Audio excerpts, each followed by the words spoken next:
The morning sun was rising over Seoul when every screen on Earth suddenly went black.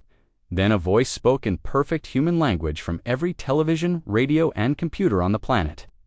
"Attention, primitive species of the third planet, you will surrender immediately to the Galactic Empire." Captain Lee Tae-ho was drinking his morning coffee aboard the human starship, Seoul's Pride, when the message came through. He was a calm man with steady hands and sharp eyes who had spent 15 years commanding space missions. Nothing usually surprised him anymore. But today was different. Through the main viewing window, he could see something that should not exist. A ship so massive it blocked out the stars, the thing was easily 50 times larger than any human vessel ever built. Its dark metal surface was covered in strange symbols that seemed to glow with their own light. "Captain, the alien ship is moving closer to Earth," reported his communications officer, Kim Min-ho. The young man's voice was steady, but Lee Tae-ho could hear the worry underneath. "Open a communication channel," Lee Tae-ho ordered. "Let's see what these visitors want." The main screen flickered to life, showing a creature that looked almost human but not quite right. Its skin was pale gray, and its eyes were too large. It wore elaborate robes covered in metals and decorations. Behind it stood other similar beings, all looking down at the camera with expressions of complete disdain. "I am Admiral Velthor, of the Eternal Dominion," the creature announced. "You are now subjects of the Galactic Empire. Prepare for immediate surrender." Lee Tae-ho straightened in his chair. He had trained for many possible first contact scenarios, but none quite like this. "I am Captain Lee Tae-ho, representing Earth. We welcome peaceful contact with your people. However, we are a free world and do not surrender to anyone." The alien admiral laughed. It was not a pleasant sound. "Free world? How amusing. Your entire planet could not match the power of a single Empire patrol ship. Look around you, human. Your technology is barely capable of reaching your own moon." "We have reached much further than our moon," Lee Tae-ho replied calmly. "Perhaps you have not studied us as carefully as you think." "Studied you?" Admiral Velthor's laugh became even louder. "Why would the Empire waste time studying insects? You have metal toys that float in space. We have conquered 1,000 worlds with civilizations far more advanced than yours." Another alien stepped forward. This one wore different robes and had the look of a diplomat. "I am Counselor Drachmus. Let me make this simple for your primitive mind to understand. You have exactly 24 hours to surrender your planet to Imperial rule. If you refuse, we will demonstrate why no species has ever successfully resisted the Empire." Lee Tae-ho glanced at his crew. His science officer, Dr. Park So-jin, was quietly recording everything, while his tactical officer, Commander Kim Jae-won, was studying the alien ship's visible weapon systems. Both looked calm and focused. "What exactly does surrender mean?" Lee Tae-ho asked. "Your leaders will be replaced with Imperial governors," Counselor Drachmus explained with the tone of someone talking to a small child. "Your military will be disbanded. Your people will work for the glory of the Empire. Your resources will be shipped to Imperial worlds. In return, you will have peace and order." "That sounds like slavery with extra steps," Dr. Park So-jin said quietly from her station. Admiral Velthor's large eyes focused on her. Did that female just speak without permission?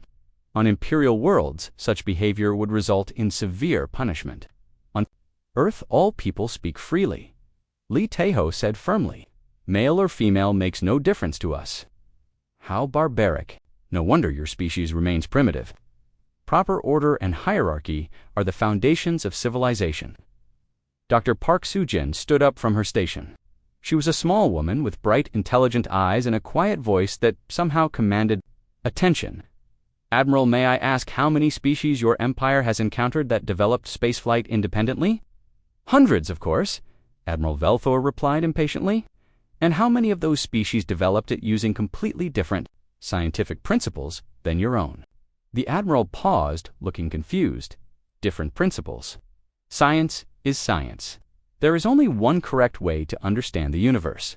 Dr. Park So-jin smiled slightly. "Interesting. Captain, I am detecting some unusual energy signatures from their ship. Their technology appears to follow predictable patterns." Lee Tae-ho nodded, understanding her meaning immediately. Dr. Park So-jin was brilliant at finding patterns and weaknesses. If she said their technology was predictable, that was valuable information. Admiral Lee Tahoe said, turning back to the screen. Before we consider your generous offer, perhaps you could demonstrate the superior Imperial technology you mentioned. Gladly.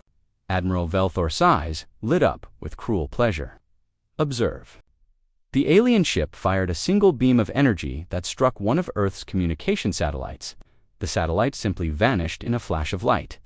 The demonstration was clearly meant to terrify humanity into submission. Instead, Lee Tahoe found himself impressed by the precision, remarkable accuracy. Admiral, that satellite was exactly where our readings said it would be at this time. Of course it was, Admiral Velthor said proudly. Imperial targeting systems are perfect. We never miss our intended targets. Behind Lee Tahoe, his engineer Choi Baram was quietly taking detailed scans of the energy discharge. She caught his eye and nodded slightly. She had learned something important. Well, Admiral Lee Tahoe said, standing up, you have given us much to consider. We will need some time to discuss your offer with Earth's leaders. Time. Admiral Velthor waved a dismissive hand. Very well. You have 24 hours, as I stated. Use them wisely, primitive human. Consider the fate of the 1,000 worlds that thought they could resist Imperial might. The communication ended, leaving the Bridge of Souls' Pride in quiet tension. Well, said Commander Kim Jae-won, breaking the silence, that could have gone? Better, actually, Dr. Park Soo-jin said, returning to her station with a thoughtful expression. I think it went exactly as it needed to. Captain, they just told us everything we need to know about how they think. What do you mean? Lee Tahoe asked. They assume we think like every other species they have conquered. They expect us to be terrified and surrender immediately. But they also just demonstrated their weapons openly because they cannot imagine we could learn anything useful from watching. Engineer Choi Boram looked up from her readings. She's right, Captain. I got complete scans of their energy beam. Their technology is powerful, but it follows very rigid patterns, almost like they have never had to adapt or change their methods. Lee Tahoe smiled for the first time since the aliens had appeared. So they are strong, but predictable. More than that, Dr. Park Soo-jin said, they are arrogant. They cannot imagine that a primitive species could surprise them. That arrogance might be their greatest weakness. Commander Kim Jae-won was studying tactical displays of the alien ship. Captain, we need to contact Earth Command immediately. If we are going to resist these invaders, we need to start planning now. No, Lee, Tahoe said quietly. If we are going to defeat these invaders, we need to start planning now. There is a difference. His crew looked at him with surprise and growing determination. They had all heard the stories of humanity's greatest victories throughout history.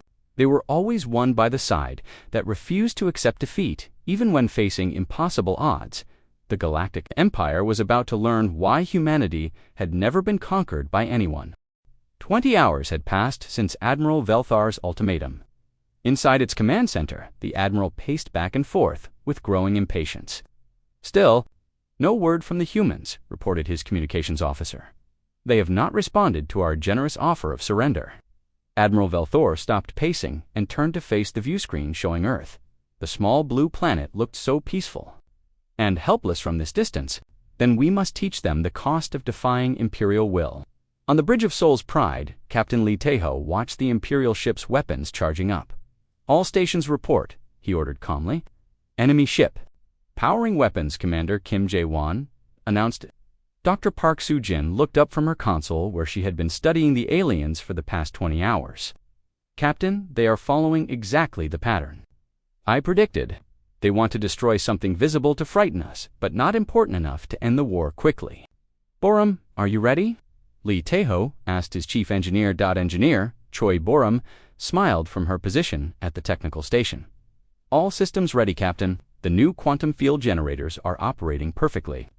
Execute Operation Vanishing Act, Lee Tahoe ordered. On the moon's surface, Luna Base 7 housed 3,000 human researchers and their families. The base was a collection of domed buildings and laboratories that had taken 15 years to construct. It represented humanity's greatest achievement in space colonization.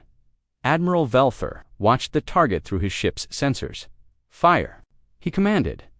The Eternal Dominion's main cannon released a beam of pure energy that could vaporize a small asteroid. The beam struck Luna Base 7 directly in the center. There was a brilliant flash of light visible from Earth. When the light faded, the base was gone. Only empty craters remained where the domed cities had stood moments before. "Perfect shot," Admiral Velthor said with satisfaction. "Now the humans will understand what happens to those who defy the Empire." But his satisfaction quickly turned to confusion when his sensor officer reported something impossible. "What do you mean, no debris?" Admiral Velthor demanded. "Sir, when we destroy a target, there should be wreckage scattered across the impact area. But I am reading nothing. The base appears to have simply vanished." Admiral Velthor studied the sensor readings himself. The area where Luna Base 7 had stood was completely empty. Not just destroyed, but gone, as if it had never existed at all. "Perhaps their construction materials were completely vaporized," suggested General Dexfer. "Some primitive building materials do not leave debris. When hit with sufficient force, impossible." Admiral Velthor shook his head. "They destroy targets, but they do not make matter cease to exist. Something is wrong here." What Admiral Velthor did not know was that Luna Base 7 was perfectly safe. 3,000 humans were going about their daily work completely unharmed.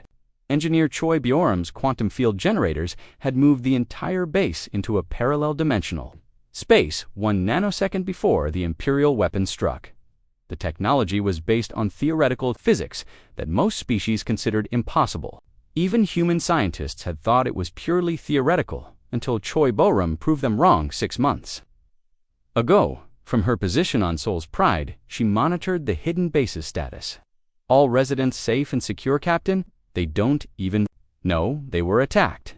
Dr. Park Soo-jin was carefully watching the Imperial ship's reaction to their demonstration. She had spent 20 hours studying every communication from Admiral Velthor and his crew. Their behavioral patterns were becoming clear. "Captain, they are confused but not suspicious," she reported. "They cannot imagine technology they do not understand, so they are trying to find explanations that fit their worldview." "Good," Lee Tae-ho replied. "Let them stay confused. Open a channel to Admiral Velthor." The alien admiral appeared on screen looking slightly less confident than before. "Human Captain, I trust you observed our demonstration of Imperial power. However, we still cannot accept your terms of surrender." "Cannot accept?" Admiral Velthor's voice rose in anger. "Did you not see what happened to your moon base?" "We saw something happen, Admiral, but we are not entirely sure what it was." This response clearly frustrated the Imperial commander. "What do you mean not sure? We destroyed your base completely." Dr. Park Soo-jin had prepared Lee Tae-ho for this conversation. She had predicted exactly how the Admiral would react to each human response. Admiral Lee Tae-ho said thoughtfully, "We have been monitoring that base for over 15 years. Our records show no signs of the 3,000 people who lived there. Yet your demonstration suggests they were all killed instantly." "Of course, they were killed," Admiral Velthor snapped. "Imperial weapons do not leave survivors." "Then perhaps you could explain why we are receiving no distress signals, no emergency communications, no calls for help. When humans are in danger, they make a great deal of noise about it." His sensor officer whispered something in his ear that made him frown deeply. "Our sensors show the base was completely destroyed," he said, but his voice lacked its earlier confidence. "Your sensors are no doubt very advanced, Admiral, but perhaps they are not calibrated for human technology." This suggestion clearly annoyed the Imperial commander. "Human technology? You barely have functioning spacecraft. What could you possibly have that our sensors cannot detect?" Dr. Park Soo-jin smiled at her station. The Admiral was responding exactly as she had predicted. His arrogance would not let him admit that humans might know things the Empire did not. Admiral Lee Tae-ho continued, "We appreciate your demonstration. However, we will need to see more evidence of your capabilities before we can make a decision." "About surrender. More evidence." Admiral Velthor's anger was growing. "Very well, human. Perhaps you need a larger demonstration." The communication ended with the Admiral clearly frustrated and confused. On the Imperial bridge, General Vexfer approached his commander with obvious concern. "Admiral, something about this situation feels wrong. The humans are not reacting like any species we have encountered before." "What do you mean, Admiral?" Velthor demanded. "Sir, when we demonstrate Imperial power, other species immediately beg for mercy or attack us in desperate fury. These humans seem almost curious about our weapons. They ask questions instead of showing fear." Admiral Velthar waved dismissively. They are probably too primitive to understand what they have witnessed. Some species take longer to accept reality than others. But General Vexfer was not convinced. He had conquered 47 worlds for the Empire and had never encountered a species that reacted to pride. Dr. Park Soo-jin was analyzing every word and gesture from the Imperial bridge crew. Captain, they are starting to doubt themselves, but their arrogance will not let them admit it. Admiral Velthor will escalate rather than investigate. What do you think he will do next? Lee Tae-ho asked. He will attack a larger target, something he thinks will definitely terrify us into submission. Commander Kim Jae-won looked up from his tactical displays. Captain, we have 18 more bases that could be hidden using Bjorn's technology, but we cannot protect Earth's major cities the same way. We don't need to protect the cities, Lee Tae-ho replied. We just need the Empire to keep making mistakes. Engineer Choi Boram was monitoring quantum field fluctuations around the Imperial ship. Captain, I am detecting some interesting energy patterns from their vessel. Their technology is even more predictable than we first thought. Explain, Lee Tae-ho ordered. Sir, their entire ship operates on rigid energy cycles. Every system follows the same basic patterns. If I can map those patterns completely, we might be able to predict everything they do before they do it. Dr. Park Soo-jin nodded approvingly. That matches my behavioral analysis perfectly. They think in straight lines because they have never had to adapt. Every species they have conquered has responded the same way. But we are not going to respond the same way, Lee Tae-ho said, with growing confidence. We are going to do something they have never seen before. What's that, Captain? Commander Kim Jae-won asked. We are going to make them afraid of us. The display showed Earth surrounded by dozens of Imperial warships that had arrived during the night. This was meant to be the final assault that would crush human resistance once and for all. The human world will fall within 2 hours. Today, the galaxy will see what happens to species that dare to defy Imperial authority. But as the Imperial fleet moved toward Earth, something strange began to happen. Human ships appeared from nowhere, attacking the Imperial formation from impossible angles. The ships seemed to fade in and out of existence, like ghosts. Admiral, we are under attack, reported the tactical officer with confusion in his voice, but I cannot get a proper sensor lock on the enemy vessels. Materialized just long enough to fire their weapons, then vanished again before the Imperial guns could target them. How are they doing this? He demanded. General Vexfer studied the battle display with growing concern. They attack when they should retreat. They scatter when they should group together. They use their own ships as weapons. What the Imperial commanders did not understand was that Commander Kim Jae-won had spent months studying every Imperial battle record he could find. The Empire had conquered 1,000 worlds using the same basic strategies over and over again. Their military doctrine was perfect for fighting conventional enemies, but completely unprepared for human creativity. Execute pattern Crazy Horse. The human fleet began a series of maneuvers that would have been considered suicidal by any military academy in the galaxy. Human ships flew directly at Imperial dreadnoughts, then vanished at the last second using engineer Choi Boram's quantum phase technology. The Imperial ships fired at targets that were no longer there. Sir, the human vessels are not following any logical attack pattern, reported the Imperial sensor officer. They appear to be randomly teleporting around the battlefield. There must be some kind of pattern, Admiral Velthor insisted. No species fights without a plan. But there was a plan. Dr. Park Soo-jin had studied Imperial psychology for weeks and had identified their greatest weakness. The Empire expected every battle to follow predictable stages. First, the enemy would group their forces. Then they would try to match Imperial firepower. Then they would retreat in panic when they realized they were outgunned. Humans were doing none of these things. Phase 2 attack position, Charlie 7. Came the voice of Captain Park Dongman, commanding the human destroyer, Busan Runner. The ship appeared directly behind an Imperial cruiser and fired a full spread of torpedoes before vanishing again. The Imperial cruiser's shields absorbed the torpedo impacts icily, but that was not the point. The point was that Captain Park had appeared in a position that should have been impossible to reach without being detected. Our formation is being disrupted. The humans are not trying to destroy our ships. They are trying to confuse our battle coordination. Admiral Velthar was beginning to realize that this battle was not going according to plan. Order all ships to switch to independent targeting.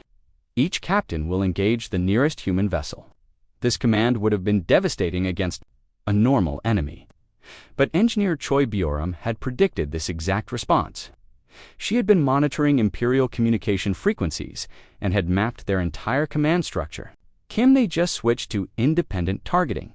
She reported to Commander Kim Jae-won, execute Broken Arrow Protocol. Suddenly, every human ship in the battle began broadcasting the same Imperial fleet coordination signals. The Imperial ships began firing at each other while trying to follow contradictory orders from sources they believed were friendly. The perfect Imperial battle formation collapsed into complete disorder. They cannot determine which orders are legitimate. Imperial communication codes cannot be duplicated by primitive species. But Engineer Choi Bioram had spent months analyzing Imperial technology. She had discovered that their communication systems were actually quite simple. They relied on complexity to prevent unauthorized access, but once you understood the patterns, they were easy to duplicate. "Sir," the tactical officer reported with obvious panic, "the human ships are now broadcasting on all Imperial frequencies. Our fleet coordination is completely compromised.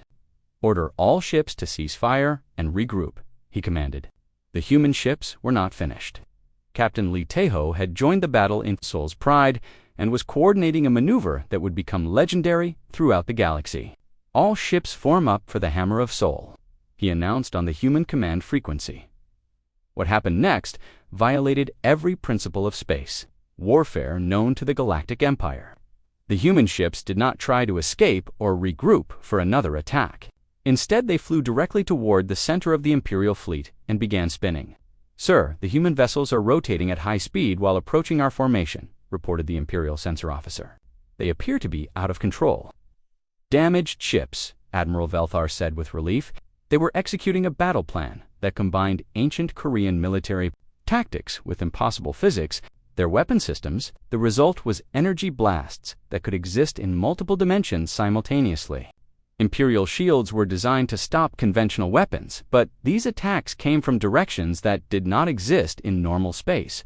"We are taking damage from weapons that should not be able to penetrate Imperial defensive systems. Sir, we must retreat. Our fleet is being destroyed by impossible weapons using impossible tactics." "Retreat!" Admiral Velthor stared at his general in shock. "The Imperial fleet does not retreat. We have never retreated from any battle. The humans have lost nothing." His massive fleet was scattered and confused, while the much smaller human force moved through them like sharks through a school of fish. "How many human ships have we destroyed?" he asked quietly. She could hear the growing panic in their voices as their perfect military system fell apart against human creativity. "Captain," she reported to Lee Tae-ho, "Imperial morale is breaking. They are requesting permission to withdraw." "Not yet," Lee Tae-ho replied. "We need them to understand something important." "What's that, Captain?" "We need them to understand that they are not the hunters anymore. Today, they became the prey." Commander Kim Jae-won smiled at his tactical display. The Imperial fleet was trapped in the middle of a human formation that could appear and disappear at will. For the first time in Imperial history, their enemies had complete control of a battle. "Perhaps we should discuss new terms for surrender." The words hit the Imperial bridge like a physical blow. Never in the history of the Galactic Empire had any species suggested that Imperial forces should surrender. The primitive humans were offering him terms of surrender, and the terrifying thing was that he was actually considering accepting them. The news of Admiral Velthar's defeat spread across the galaxy faster than light itself. On 1,000 conquered worlds, species that had bowed to Imperial might for centuries suddenly looked up at the stars with new hope. The impossible had happened. The Galactic Empire had been beaten by a primitive species from an unknown world. Emperor Drakvan sat on his throne deep within the Imperial capital world, staring at the reports coming from Earth. His pale face showed no emotion, but his hands gripped the arms of his throne so tightly that the metal began to bend. "How many ships did we lose?" he asked his military advisor. 12 destroyed, sir. 37 damaged beyond immediate repair. The entire 7th Fleet is requesting emergency reinforcements and the humans. 0 losses, sir. unable to destroy a single human vessel. Emperor Drakvan closed his eyes. In 3,000 years of Imperial expansion, no enemy had ever achieved such a complete victory against Imperial forces.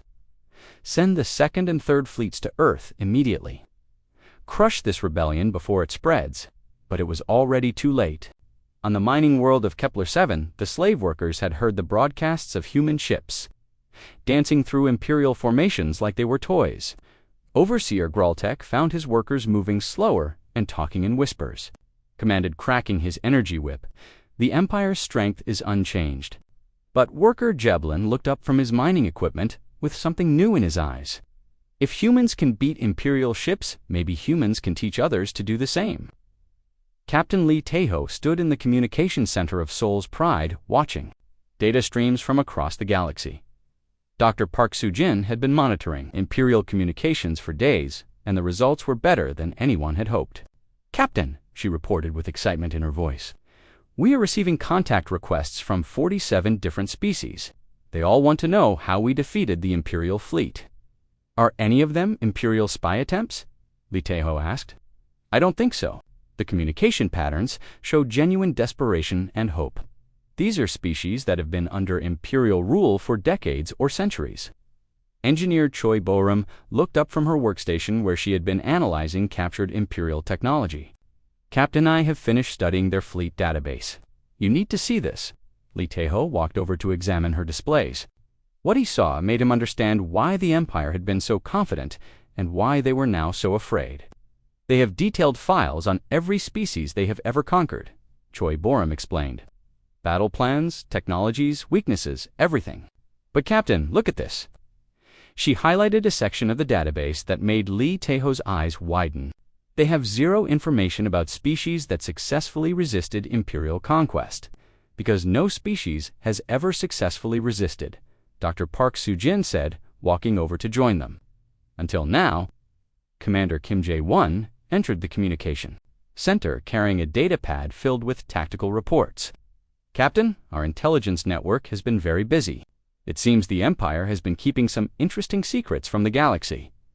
"What kind of secrets?" Lee Taeho asked.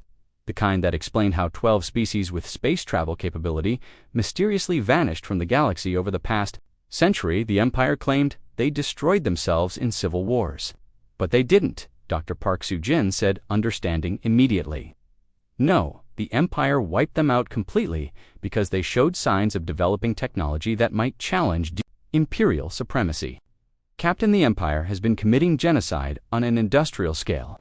The communication board suddenly lit up with incoming signals from across the galaxy. Species after species was contacting Earth, asking for help, asking for hope, asking for the impossible. Captain Communications Officer Kim Min-ho reported. "We have representatives from the Altera Collective, the Vega Mining Consortium, the Centauri Research Federation, and dozens of others. They all want to form an alliance against the Empire." Lee Taeho looked at his crew. These people had started this conflict as explorers and scientists. Now they were being asked to become the leaders of a galactic revolution. "Open a channel to Admiral Velthor," he ordered. The Imperial Admiral appeared on screen, looking like he had aged 10 years in the past week. His perfect uniform was wrinkled, and his confident manner had been replaced by nervous uncertainty. "What do you want, human?" Admiral Velthor asked, with barely controlled anger. "I want to show you something, Admiral," Lee Taeho replied calmly. He gestured to Kim Min-ho, who brought up a galactic map showing dozens of star systems. "These are all the species that have contacted us in the past 3 days. They represent nearly a quarter of Imperial territory." Admiral Velthor stared at the map with growing horror. Impossible. Those species are loyal Imperial subjects. We're loyal, Admiral. Now they are asking us to teach them how to defend themselves against Imperial fleets. You cannot be serious. You would arm rebels against legitimate Imperial authority. Dr. Park Soo-jin stepped into view of the communication screen. "Admiral, we have been studying Imperial history. Eliminated. We know about the forced relocations. We know about the slave labor camps. Those are military necessities," Admiral Velthor said, but his voice lacked conviction. "No," Admiral Lee Taeho said firmly. "Those are war crimes, and the galaxy is finally ready to do something about them." Engineer Choi Borum activated another display showing technical specifications. Admiral, we have analyzed your ship's defensive systems. Would you like to know how many different ways we can disable Imperial vessels without destroying them? Veltar looked at the technical data, and his face went pale. The humans had not just beaten his fleet, they had studied it so completely that they could predict and counter every Imperial weapon and defense. "What do you want?" he asked quietly. "We want you to deliver a message to your Emperor," Li Teho said. "Tell him that the age of Imperial expansion is over. Tell him that every species in the galaxy now knows that the Empire can be defeated. And, if the Emperor refuses to listen, then we will teach every species in the galaxy how to defend themselves. We will share our technology freely with anyone who asks. The Empire will face not one rebellion, but 1,000. Commander Kim Jae-won brought up another display showing ship movements across Imperial space. "Admiral, your intelligence reports are probably telling you that rebel activity has increased 500% in the past week. Your garrison forces are being overwhelmed." "Those are isolated incidents," Admiral Velthar protested. "Those are the beginning of the end of your empire."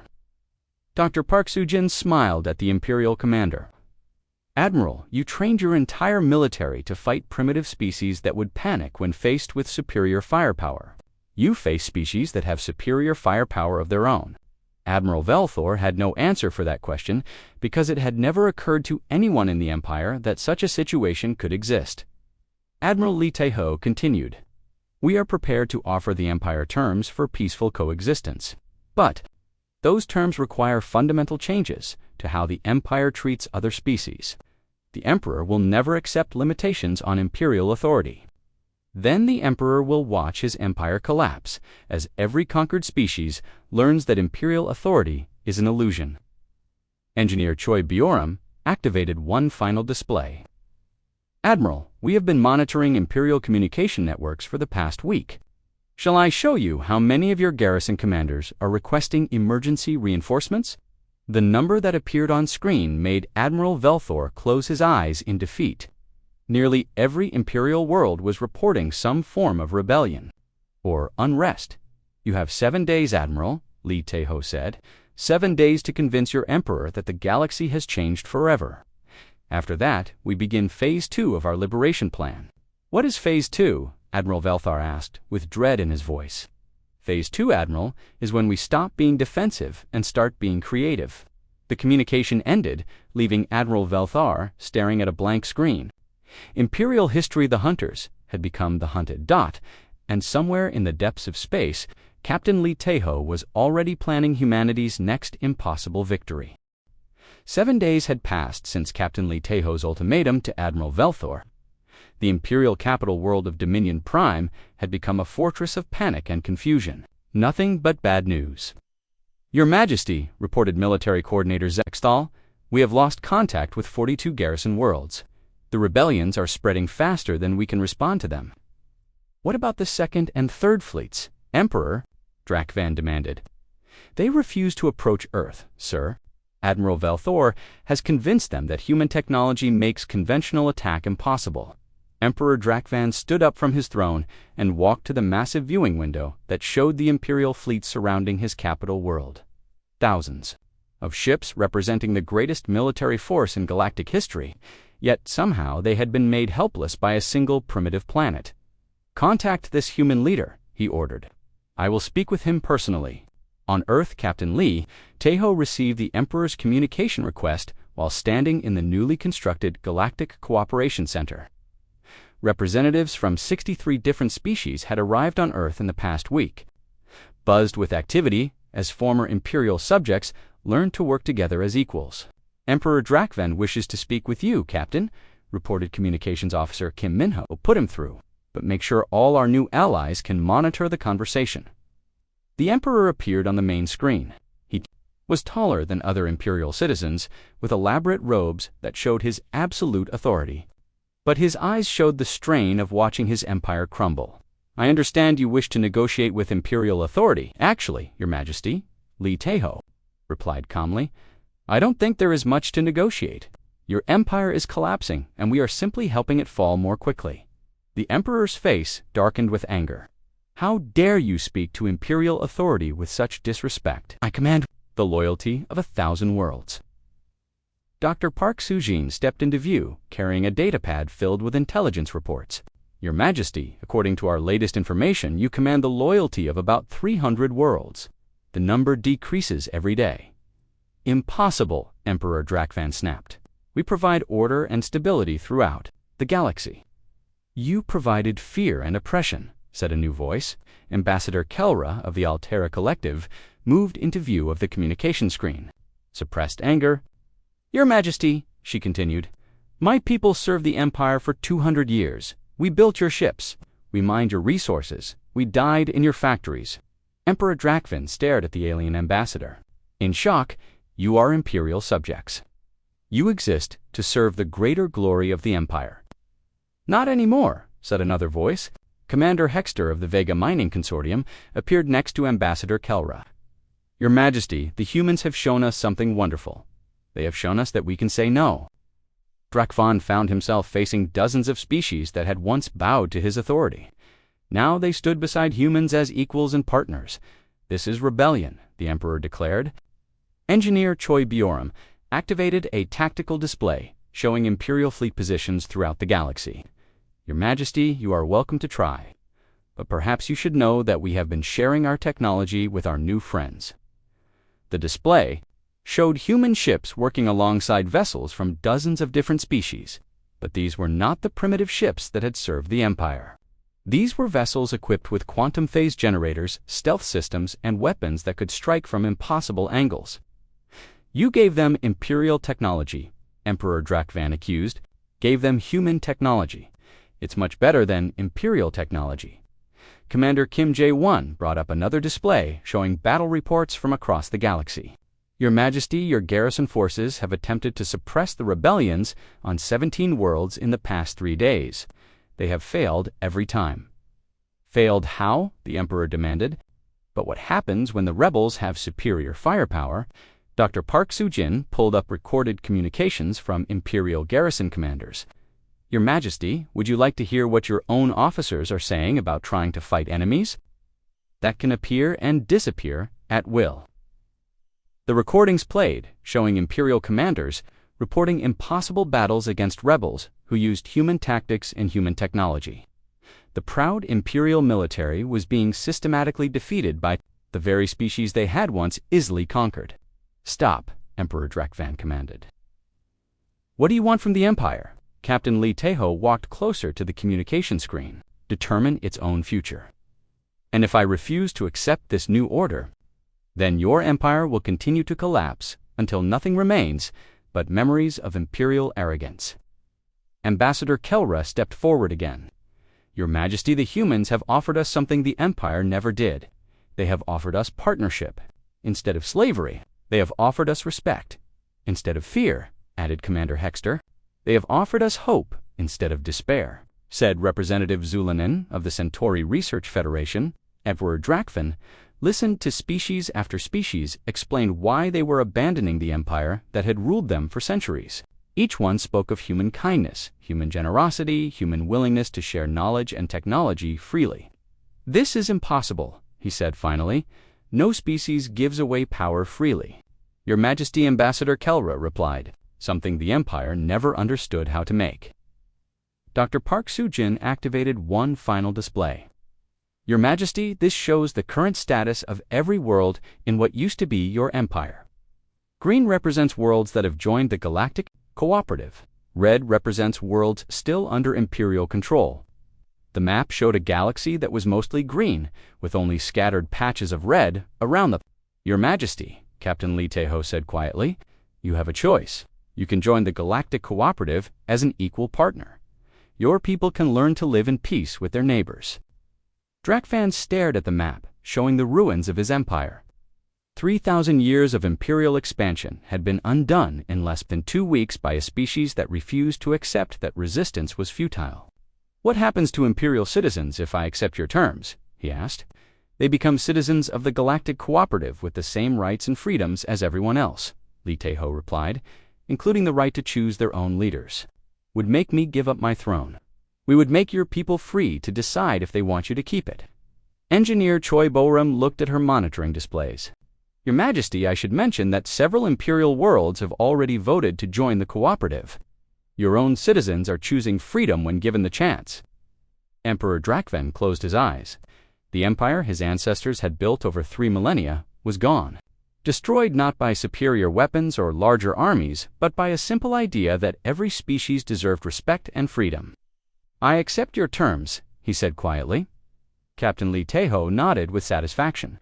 Then welcome to the Galactic Cooperative. Your former Majesty, you're going to find that being a partner is much more rewarding than being a conqueror. Admiral Velthor appeared on a secondary communication channel. Captain, he said with genuine curiosity, how did you know this would work? How did you know that offering friendship would be more powerful than threatening war? Admiral, we studied your empire's history very carefully. We learned that you conquered through fear and maintained control through isolation. So we did the opposite. We offered hope instead of fear, added Captain Lee Taeho, of domination. And that made all the difference, concluded Engineer Choi Bo-Ramdot as the communication ended. Captain Lee Taeho looked around the Galactic Cooperation Center at representatives from across the galaxy working together as equals. The human dream of a peaceful universe was finally becoming reality. The Galactic Empire was dead. The Galactic Cooperative had taken its place, and humanity had proven that sometimes the best way to win a war is to convince everyone to stop fighting and start.